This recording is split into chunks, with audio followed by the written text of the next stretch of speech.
पाकिस्तानी जो इस वक्त पेट्रोल और डीजल की कीमतों पर रो रहे हैं, जिसपे अचानक से 50 से 55 रुपए का इजाफा कर दिया गया है, ये तो कुछ भी नहीं है। पाकिस्तानियों के सर पे जो असल खतरा मंडला रहा है ना, उसके बारे में कोई बात करने को तैयार ही नहीं है।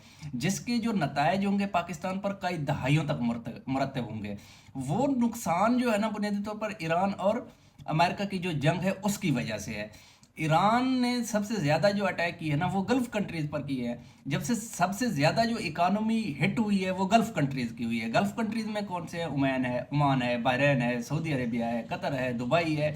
ये वो ममालिक है जहाँ पर सबसे ज़्यादा ईरान ने अटैक किए हैं। और इनकी जो इकानमी है वो टोटली डिपेंडेंट है या पेट्रोल पे, या कंस्ट्रक्शन पे, या फिर जो तिजारत है उन पे मुनहसर कर रही है इनकी इकानमी। मगर वहाँ पर जो सबसे ज़्यादा लेबर है वो पाकिस्तानी है। देखिए, सऊदी अरब में इस वक्त 27 से 25 लाख लोग अफराद है पाकिस्तानी, जो लेबर वहाँ पे काम कर रही है। इसी तरह दुबई में 15 से 17 लाख है। इसी तरह ओमान में 2 से 2.5 लाख बंदे हैं जो काम कर रहे हैं। कतर में 1,25,000 से 1.5 लाख बंदे हैं जो काम कर रहे हैं। कुवैत में 1 लाख के करीब बंदा है। और बहरीन में 80,000 से 1 लाख बंदा। ये वो है जो पाकिस्तान के लिए रेवेन्यू जनरेट करते हैं। अब जो 27 लाख पाकिस्तानी सऊदी अरब में है, वो जाहिर सी बात है कुछ ना कुछ रेवेन्यू जनरेट करके पाकिस्तान की तरफ भेज रहे हैं ना। उनके वहाँ पर बिजनेसेस भी हैं, कारोबार भी वो लोग कर रहे हैं, वहाँ पे वो मजदूरी भी कर रहे हैं, वहाँ पे वो मुलाजमत भी कर रहे हैं। इसी तरह दूसरे नंबर पे दुबई है, जहाँ पे सबसे ज़्यादा पाकिस्तानी काम कर रहे हैं। तो 15 से 17 लाख बहुत बड़ी तादाद है जिनको दुबई ने वहाँ पे एंगेज किया हुआ है। वो लोग वहाँ पे काम कर रहे हैं। अब अगर गल्फ़ कंट्रीज़ की जो इकानमी है, जिस तरह से ईरान उस पर बमबारी इस वक्त जारी किया हुआ है ईरान ने, उसकी वजह से उनकी इकानमी बहुत बुरी तरह से डिस्टर्ब हो रही है।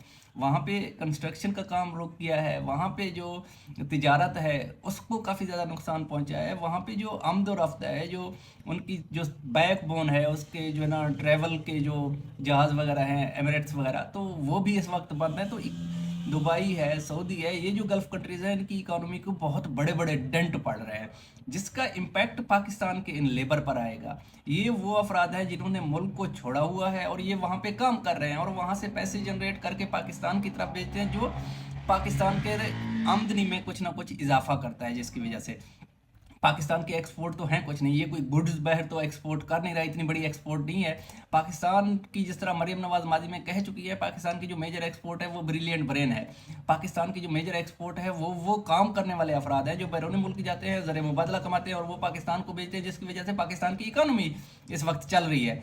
अब वो ममालिक अगर इन्फ्लुएंस होंगे, वो ममालिक अगर इफेक्ट होंगे, वहाँ पे सिर्फ उन ममालिक का नुकसान नहीं होगा जो इतने पाकिस्तानी बहर हैं, जिन्होंने अपने कारोबार को सेट किया हुआ है, जो ज़राए आमदन कमा के पाकिस्तान की तरफ भेज रहे हैं। अब अगर ये सारे पाकिस्तानी वापस आ जाएंगे, एक तो ये है कि वो यहाँ पे फिट नहीं बैठते, क्योंकि उस किस्म के काम जो वहाँ पर, वो एक बंदा जो है ना वहाँ पे जो कंस्ट्रक्शन से रिलेटेड है, वहाँ पे जो डिफरेंट किस्म के कारोबार कर रहे हैं, तो वो वाले अपॉर्चुनिटीज़ पाकिस्तान में तो दस्तियाब नहीं है ना।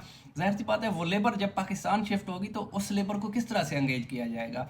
एक तो ये है कि वो रेवेन्यू रुक जाएगा जो गल्फ़ कंट्रीज से आ रही है इस वक्त, और उसके अलावा उन लेबर को, उन वर्क फोर्स को, यहाँ पे पाकिस्तान में इतनी कैपेसिटी ही नहीं है कि वो तमाम वो उस वर्क फोर्स को जो है ना अंगेज करे। इस वक्त जो टोटल पाकिस्तानी बाहर है वो तकरीबन 9 मिलियन के करीब है। 9 मिलियन में से 5 मिलियन तो गल्फ़ कंट्रीज़ में है। और इसी तरह गल्फ़ कंट्रीज से हम जो सालाना आमदनी हासिल करते हैं वो 800 मिलियन से है, 800 मिलियन तक का है। 800 मिलियन फॉरेन रिजर्व पाकिस्तान की तरफ आते हैं जो गल्फ़ कंट्रीज से हैं।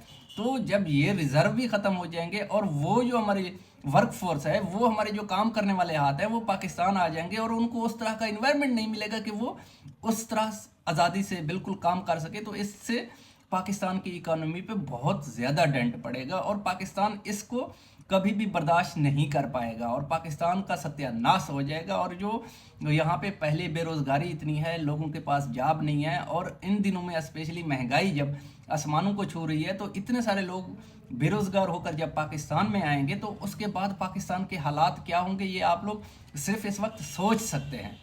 इसको एग्जम्प्ट करना भी कोई जो है ना कैलकुलेशन नहीं कर सकते हम कि पाकिस्तान को कितना ज़्यादा नुकसान होगा।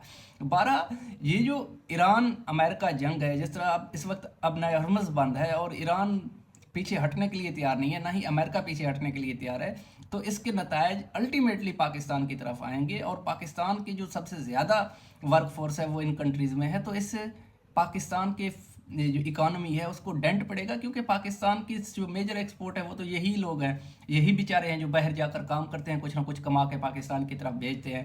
तो इससे ये वो ख़तरा है जिससे आप लोगों को कोई भी आगाह नहीं कर रहा। आप देखते हैं डिफरेंट सोशल मीडिया प्लेटफॉर्म पे, वहाँ पे आप लोगों को बताया जाता है कि पेट्रोल की प्राइसेस में ये हो गया, ईरान इसराइल जंग में ये हो रहा है, ईरान जीत रहा है, अमेरिका जीत रहा है। तो हम बिल्कुल साइड पे, और हम पे कोई फ़र्क नहीं पड़ने वाला, हम पे फ़र्क पड़ेगा। ये सिर्फ बता नहीं रहे, हमारे जो सरकारी इदारे हैं, हमारे जो हुक्मरान हैं वो इसके लिए तैयार नहीं हैं कि इतने ज़्यादा वर्क फोर्स को हम किस तरह यहाँ पे एंगेज करेंगे। इनकी प्रिपरेशन नहीं है, ये सिर्फ दुआओं पे चल रहे हैं।